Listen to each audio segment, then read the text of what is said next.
आज हम लोग 9th क्लास का चैप्टर 8 चतुर्भुज के बारे में पढ़ेंगे। उसमें चतुर्भुज में सबसे पहले समांतर चतुर्भुज के बारे में जानना है। तो समांतर चतुर्भुज के बारे में जानेंगे। जैसे इस तरह से ए बी सी डी है। सबसे शुरू में लिखा कि समांतर चतुर्भुज के विकर्ण उसे दो सर्वांगसम त्रिभुजों में विभाजित करता है। यदि ये समांतर चतुर्भुज है तो इसके विकर्ण जो है एक ये और ये दोनों बराबर यानी कि सर्वांगसम त्रिभुज के रूप में बांटते हैं। यानी ये त्रिभुज ए बी सी और ए डी इधर से सी डी ए ये दोनों त्रिभुज सर्वांगसम होंगे। अगला पॉइंट करा है कि समांतर चतुर्भुज की सम्मुख भुजाएं बराबर होती है। समांतर चतुर्भुज की सम्मुख भुजाएं यानी ए डी और बी सी बराबर और ए बी और सी डी बराबर, यानी कि सामने सामने वाली भुजा बराबर होती है। अगला करा है कि चतुर्भुज की सम्मुख भुजाओं का प्रत्येक युग्म बराबर हो तो वह एक समांतर चतुर्भुज होता है। इसका जस्ट उल्टा है। समांतर चतुर्भुज की सम्मुख भुजाएं बराबर होती है, इसका उल्टा है कि यदि चतुर्भुज किसी भी प्रकार का चतुर्भुज है और चतुर्भुज की सम्मुख भुजाओं का प्रत्येक युग्म बराबर है तो वह एक समांतर चतुर्भुज होगा। यानी ये भुजा बराबर है, ये और ये भुजा बराबर है, तो यह एक समांतर चतुर्भुज होगा। अगला पॉइंट कह रहा है कि समांतर चतुर्भुज का सम्मुख कोण बराबर होता है। यानी ये वाला कोण देखिए,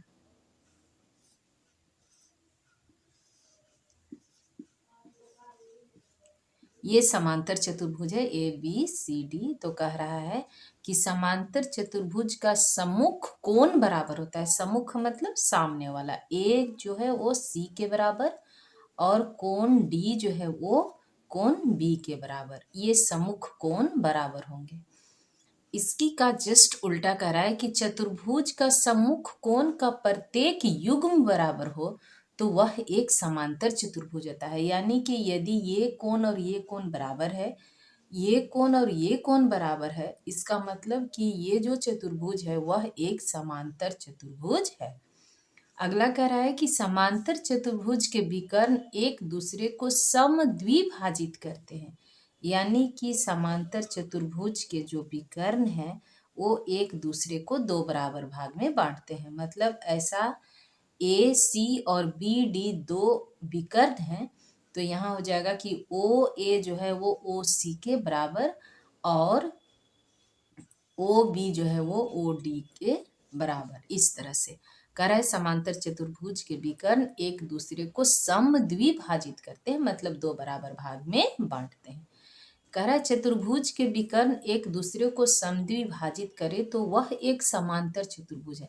यानी कि कोई भी चतुर्भुज आपके पास दिया हुआ है और उसका विकर्ण जो है एक दूसरे को समद्विभाजित करते हैं। मतलब इस तरह से हो रहा है कि ओ ए ओ सी के बराबर, ओ बी ओ डी के बराबर है। इसका मतलब कि ये जो चतुर्भुज होगा वह एक समांतर चतुर्भुज होगा। यानी समांतर चतुर्भुज के इतने सारे गुण हैं।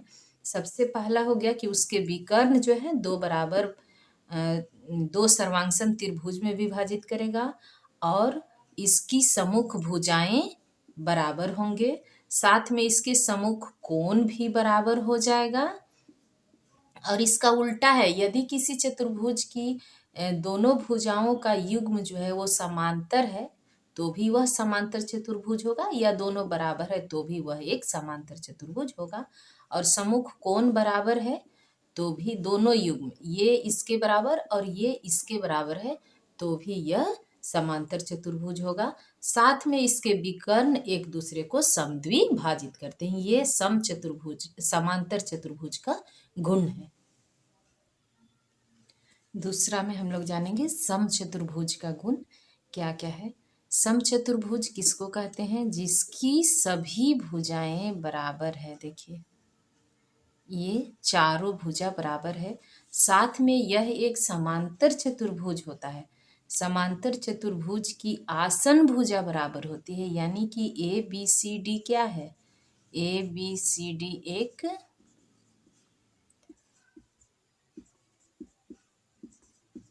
समांतर चतुर्भुज है। साथ में क्या है कि इसकी आसन भुजा बराबर है। आसन भुजा बराबर मतलब इसके बगल की भुजा बराबर है। समांतर चतुर्भुज है तो समांतर चतुर्भुज का तो सारा गुण इसमें होगा ही।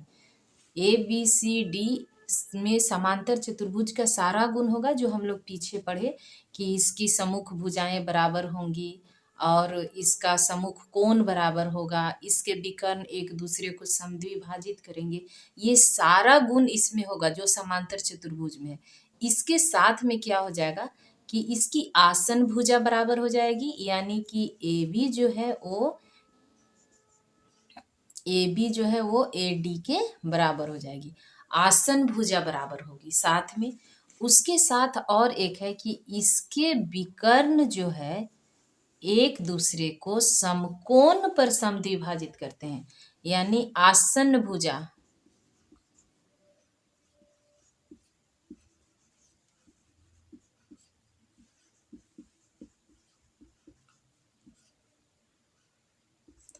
यानी कि समांतर चतुर्भुज की आसन भुजा बराबर हो जाए तो वह एक समचतुर्भुज हो जाएगा। और समचतुर्भुज की सभी भुजाएं बराबर है। दूसरा है इसका एक इम्पॉर्टेंट है कि इसके विकर्ण एक दूसरे को लंब समद्विभाजक करते हैं, यानी कि 90 डिग्री पर बराबर भाग में बांटते हैं।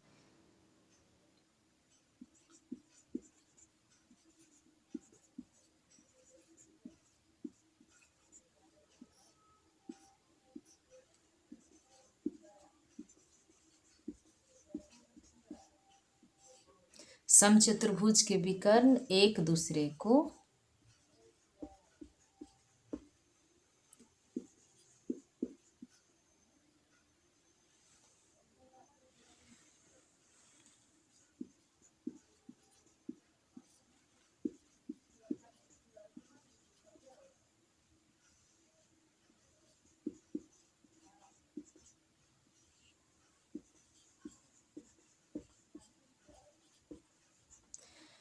समचतुर्भुज के विकर्ण एक दूसरे को लंब समद्विभाजित करते हैं। कहने का मतलब है कि यहाँ यदि ये ओ ए बराबर ओ सी होगा और ओ बी बराबर ओ डी होगा, साथ में इसका जितना भी ये कोण है यहाँ एक दूसरे के ऊपर 90 डिग्री का कोण बनाएगा, यानी कि ये कोण 1 2 3 और 4, ये चारों कोण जो है वो कोण हमारा 90 डिग्री का होगा। लंब समद्विभाजक का मतलब 90 डिग्री का कोण बनाएगा।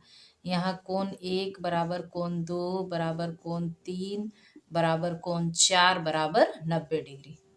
इस तरह इसका कहने का मतलब है कि यहाँ 90 डिग्री का कोण बनाएगा। इस तरह से समचतुर्भुज में सभी भुजा बराबर, यानी एक ऐसा समांतर चतुर्भुज जिसकी आसन भुजा बराबर हो और जितना समांतर चतुर्भुज का गुण है वो सब समचतुर्भुज में होगा। और इसमें एक एक्स्ट्रा हो जाएगा कि समचतुर्भुज के विकर्ण एक दूसरे को लंब समद्विभाजित करते हैं, यानी कि 2 बराबर भाग में भी बांटते हैं और 90 डिग्री का कोण भी बनाते हैं। इसके बाद आयत के बारे में जानेंगे।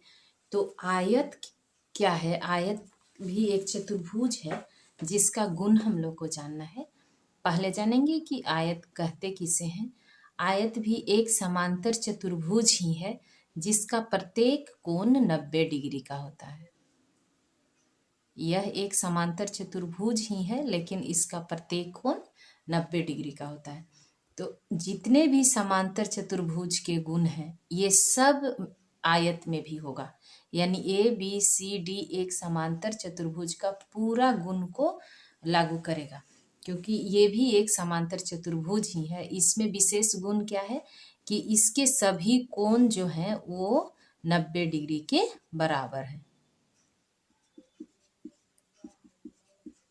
डी बराबर 90 डिग्री और इसके विकर्ण बराबर होते हैं। ये जो विकर्ण है वो बराबर होते हैं।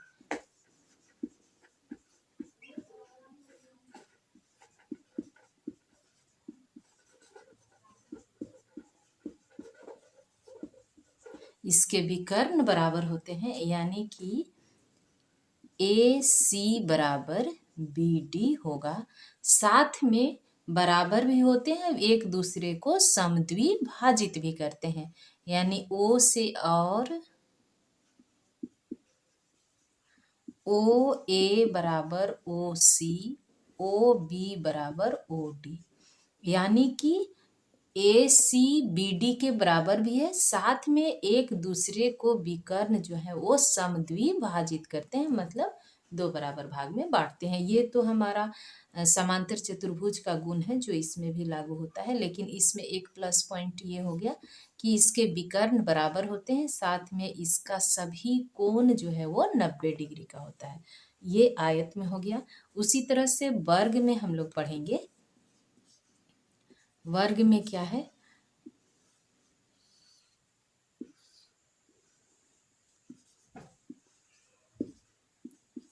वर्ग भी एक समांतर चतुर्भुज है, लेकिन इसके साथ क्या गुण है कि इसका सभी कोण जो है वो 90 डिग्री का होगा और साथ में सभी भुजा बराबर होगा। मतलब सभी भुजा बराबर है और प्रत्येक कोण 90 डिग्री का है। यहाँ सभी भुजा बराबर नहीं है, यहाँ आमने सामने की भुजा बराबर है, सभी भुजा बराबर नहीं है। लेकिन वर्ग में क्या है, सभी भुजा बराबर हो जाएगा, ये इसके बराबर, ये चारों भुजा बराबर, प्लस में सभी कोण 90 डिग्री का, और इसके विकर्ण बराबर भी होते हैं, ये भी है, और इसके साथ एक जुट जाएगा। सबसे पहले तो लिखें कि ए बी सी डी एक वर्ग है या समांतर चतुर्भुज है जिसका सभी कोण 90 डिग्री का है। कोण ए बराबर कोण बी बराबर कोण सी बराबर कोण डी बराबर 90 डिग्री। साथ में इसके विकर्ण बराबर होते हैं, इसके विकर्ण बराबर होते हैं।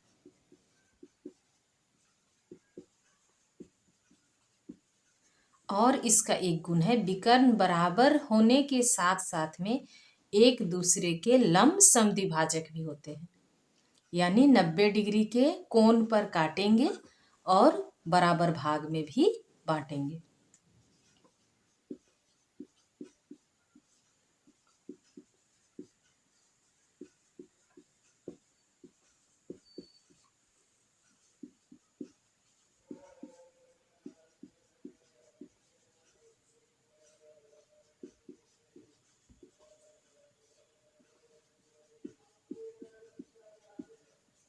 इसके विकर्ण एक दूसरे के लंब समद्विभाजित करते हैं एक दूसरे को, क्योंकि यहाँ पर 90 डिग्री का कोण भी बनाएगा और साथ में यहाँ पर ओ ए बराबर ओ सी, ओ बी बराबर ओ डी भी होगा।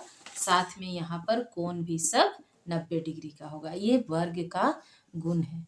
इस तरह से इसके बाद हम लोग पतंग के बारे में जानेंगे। ये भी एक प्रकार का चतुर्भुज है। इसका क्या गुण है, इसकी एक जो जोड़ा है आसन भुजा वो बराबर होता है। जैसे इसमें ए बी जो है वो ए सी के बराबर है, और यहाँ जो बी डी है वो सी डी के बराबर है, बी डी जो है वो सी डी के बराबर है।